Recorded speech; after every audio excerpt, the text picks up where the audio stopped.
വിശ്വാസം അതല്ലേ എല്ലാം. നമ്മുടെ നാട്ടിൽ നിന്നും ഉയർന്നു വന്നിട്ടുള്ള വളരെ പ്രശസ്തമായിട്ടുള്ള ഒരു സ്വർണ്ണ വ്യാപാര ശൃംഖലയുടെ അതിപ്രശസ്തമായ ഒരു പരസ്യവാചകമാണ് ഞാൻ ഈ പറഞ്ഞത്. അതവർ തിരഞ്ഞെടുക്കാനുള്ള കാരണം വിശ്വാസത്തിൻ്റെ പുറത്താണ് അവർ സ്വർണ്ണ വ്യാപാരം ചെയ്യുന്നത് എന്നതുകൊണ്ടാണ്. അതുപോലെ തന്നെ ഞാനും ഒരു പരസ്യവാചകം തയ്യാറാക്കിയിട്ടുണ്ട്. അത് നമ്മുടെ നാട്ടിലുള്ള നിയമപാലകരും നിയമജ്ഞന്മാരും ഒക്കെ ഉൾപ്പെട്ടിട്ടുള്ള നീതി ന്യായ നിയമ സംവിധാനങ്ങൾക്ക് വേണ്ടിയാണ്. വിശ്വസിക്കരുത് ഒരിക്കലും എന്നാണ് ആ വാചകം. ഞാനങ്ങനെ പറയാനുള്ള കാരണം അവരുടെയൊക്കെ ചെയ്തികൾ തന്നെയാണ്. ഈയൊരു പരസ്യവാചകത്തിന് കാരണം അവരുടെയൊക്കെ കൊള്ളരുതായ്മകൾ മൂലം നമ്മുടെ നാട്ടിൽ അനുദിനം വർദ്ധിച്ചു വരുന്ന കുറ്റകൃത്യങ്ങളും കൊള്ളരുതായ്മകളും എല്ലാം തന്നെയാണ്. കുറ്റം ചെയ്യുന്നവരെ യഥാവിധി ശിക്ഷിക്കാൻ കഴിയാത്ത നിയമ സംവിധാനങ്ങൾ, അവരെ യഥാവിധി കണ്ടെത്താൻ കഴിയാത്ത നിയമപാലകർ, ഇവരെല്ലാം ചേർന്നുകൊണ്ട് നമ്മുടെ നാട്ടിലെ സ്വൈരജീവിതത്തെ ബാധിക്കുന്ന ആളുകളെ വളർത്തിക്കൊണ്ടുവരികയാണ് ദിനം പ്രതി എന്നാണ് എൻ്റെ ഒരു കാഴ്ചപ്പാട്. അതുകൊണ്ട് തന്നെ ഈ വാചകം അവർക്ക് ഉചിതമാകും എന്നാണ് എൻ്റെ ഒരു നിരീക്ഷണം. കുറ്റകൃത്യങ്ങൾ ചെയ്യുന്നവരെ യഥാവിധി കണ്ടെത്താൻ കഴിയാത്ത നിയമപാലകരും അവരെ യഥാവിധത്തിൽ ശിക്ഷിക്കാൻ കഴിയാത്ത നിയമ സംവിധാനങ്ങളും ഇവരെല്ലാം ചേർന്ന് നമ്മുടെ നാട്ടിൽ നിലനിന്നു പോകുന്ന സ്വൈരജീവിതത്തെ ഹനിക്കുന്ന തരത്തിലുള്ള കാര്യങ്ങളാണ് ചെയ്തു വെച്ചുകൊണ്ടിരിക്കുന്നത്.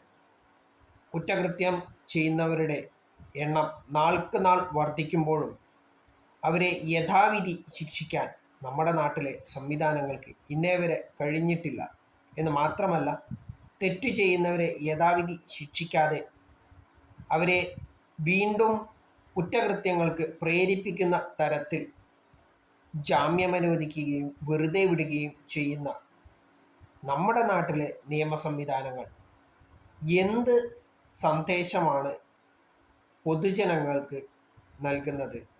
അതുപോലെ തന്നെ എന്ത് സന്ദേശമാണ് ഇത്തരം കുറ്റവാളികൾക്ക് നൽകുന്നത് എന്നറിഞ്ഞാൽ കൊള്ളാം. എന്തായാലും നിങ്ങളുടെയൊക്കെ ഇത്തരം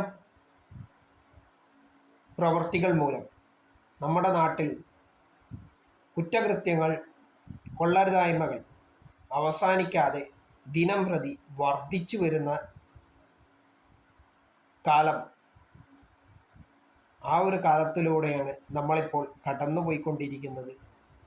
എന്തുതന്നെയായാലും നിങ്ങളുടെ ഈ സമീപനം ഒരിക്കലും നാടിന് ഗുണം ചെയ്യുകയില്ല എന്ന് മാത്രമല്ല, നമ്മുടെ നാട്ടിൽ അതിക്രമങ്ങളും അക്രമങ്ങളും കൊലപാതകങ്ങളും വർദ്ധിക്കുന്നതിനും മാത്രമേ നിങ്ങളുടെ ഇത്തരം സമീപനം കാരണമാകൂ എന്നാണ് എനിക്ക് പറയാനുള്ളത്.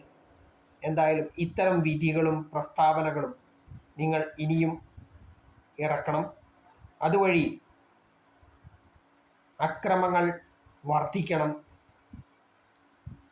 അതുപോലെ തന്നെ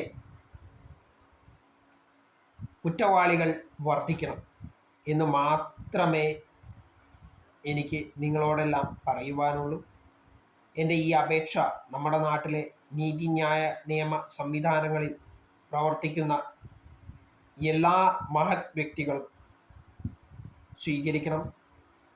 അതുവഴി നമ്മുടെ നാട്ടിൽ ഒരുപാടധികം കൊടും ക്രിമിനലുകൾ ഉണ്ടാവട്ടെ, കുറ്റകൃത്യങ്ങൾ പെരുകട്ടെ എന്ന് മാത്രം ആശംസിക്കുന്നു. കാരണം നിങ്ങളെക്കൊണ്ട് ചെയ്യാൻ കഴിയുന്നത് അത് മാത്രമാണെന്ന് നിങ്ങൾ ദിനം പ്രതി തെളിയിച്ചുകൊണ്ട് ഇരിക്കുന്നതിനാലാണ് ഇങ്ങനെ പറയേണ്ടി വരുന്നത് എന്നുകൂടി ഈ അവസരത്തിൽ പറയുവാൻ ഞാൻ ആഗ്രഹിക്കുന്നു.